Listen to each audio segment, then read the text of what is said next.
Bienvenidos a su página Caritas in Veritate. El día de hoy el tema es una pregunta. ¿El que obedece no se equivoca? Para poder ahondar un poco más en este tema, tendríamos que hablar qué significa o qué es la obediencia.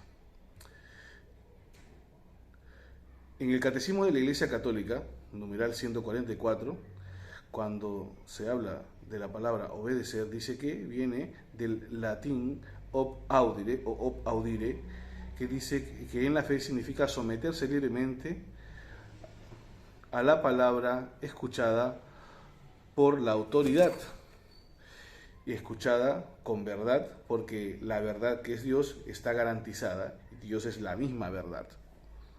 Modelo de obediencia, dice el mismo catecismo, que es en el Antiguo Testamento, Abraham, en el libro del Génesis, cuando Dios le dice, sal de tu tierra a la tierra que yo te voy a dar, y cuando Dios le hace la promesa de su hijo, de tener un hijo en su vejez.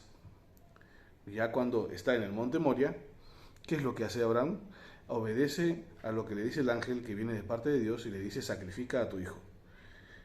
Y Abraham obedeció a Dios cuando estuvo a punto de sacrificar a su hijo para mostrar su amor a Dios.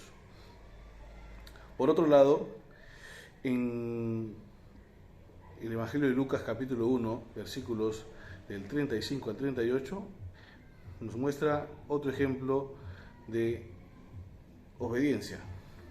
Es la Virgen María.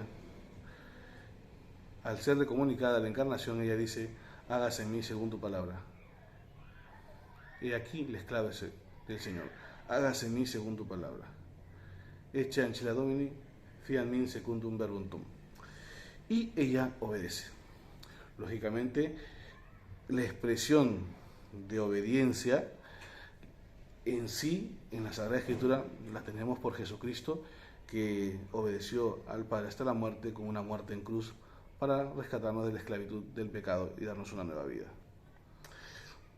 León XIII, en la encíclica Immortale Dei, dice que la obediencia tiene por compañeras la honra y la dignidad, porque no es esclavitud o servidumbre de hombre a hombre, sino que es una sumisión a la voluntad de Dios que reina entre los hombres, primero.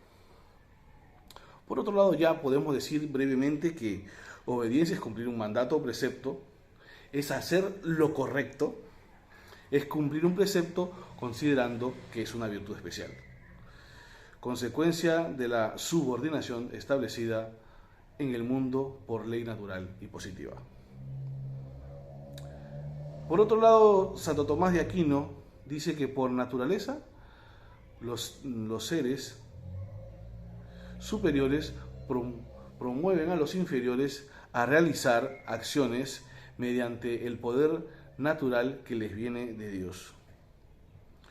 Es decir, obedecer a un superior es en deber según el orden establecido por Dios. Es perfección y orden. Ahora, surge la pregunta que en los últimos años se habla muchísimo en la iglesia. ¿El que obedece no se equivoca? ¿A qué se refiere? ¿Siempre tenemos que obedecer a la autoridad? Siempre y cuando nos lleve a hacer lo correcto. ¿Cuándo no tenemos que obedecer a la autoridad? Porque en la actualidad se abusa mucho de esta frase, el que obedece no se equivoca. Los superiores, cuando mandan algo en contra de lo que Dios ha revelado, algo en contra del magisterio, algo en contra de la tradición, lógicamente, algo en contra de la moral, de la moral cristiana, no se le obedece. Porque allí encaja la famosa frase, mejor es obedecer a Dios que a los hombres. Cuando la autoridad o el superior nos habla contra la verdad y nos dice que obedezcamos, tampoco estamos llamados a obedecer. Cuando la autoridad superior nos manda algo que nuestra conciencia nos dice que no, tampoco estamos llamados a obedecer. Esto es algo de repente muy duro, porque en la devoción actual, devoción moderna, se nos habla de que se tiene que obedecer en todo a los superiores. Por eso es necesario que ahondemos sobre todo en la tradición, en el magisterio, en la Sagrada Escritura. Y muy bien esta parte de la obediencia lo explica Santo Tomás de Aquino y también algunos padres de la Iglesia que hablan sobre la obediencia, como San Agustín, San Gregorio Magno. Esto es un pequeño tema al respecto sobre esta cuestión que se comenta mucho en la actualidad en la Iglesia.